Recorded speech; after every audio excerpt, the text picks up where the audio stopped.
তো এখানে ঝাঁকানাকা করে সন্ধ্যাবেলা টিফিন তৈরি হচ্ছে জুনিয়র আর জুনিয়রের মামার জন্য স্পেশালি। দেখতে পাচ্ছ আলু ডিম ভুজিয়া উইথ পেঁয়াজ হয়ে গেছে। আর এইখানে কি বলতো, এইখানে হচ্ছে তোমার চাউমিন সিদ্ধ করা, বয়েল করা হচ্ছে। আর জুনিয়র তোমাদের ঘরে নেই, দরজাটা খুলে আমাকে বাইরে যেতে হবে। জুনিয়র কোথায়, তোমাদের জুনিয়র কোথায়? আর বাইরে দেখো অন্ধকার হয়ে গেছে, কিন্তু বাইরে বেশ ভালো হাওয়া দিচ্ছে। আর আকাশটা দেখতে পাচ্ছ আমার নীল নীল লাগছে। জুনিয়র কোথায়, জুনিয়র কোথায়? জুনিয়র নেই। কোথায় যাচ্ছ তোমরা? দেখতে পাচ্ছ মামা বাড়ির গলিতে চলে গেছে ওরা। তোমাদের জুনিয়রকে দেখো, দেখতে পাচ্ছ হাতে একটা কাউ নিয়ে এখন রিক্সা দেখতে পাচ্ছ। এখন রিক্সা করে আমরা কোথাও যাবো না, চাউমিন রেডি, ঘরে চলো। চাউমিন এখনো রেডি হয়নি, বুঝেছো? এখনো সেদ্ধটাকে ঢালতে হবে, তারপরে ভাজতে হবে। কিন্তু আমি ডাকতে চলে এসেছি।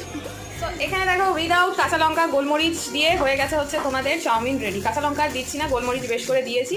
আর এই ঝালেই জুনিয়র খাবে হচ্ছে চাউমিন, আলু ভুজিয়া দিয়ে চাউমিন, আলু ডিম পেঁয়াজের ভুজিয়া দিয়ে চাউমিন রেডি। এটা হচ্ছে জুনিয়রের আজকে সন্ধ্যাবেলা টিফিন। কমেন্ট বক্সে অবশ্যই জানাবে টিফিনটা কেমন হয়েছে। আর ওই যে চলে এসে এখন জল খাচ্ছে, যেই শুনেছে চাউমিন রেডি অমনি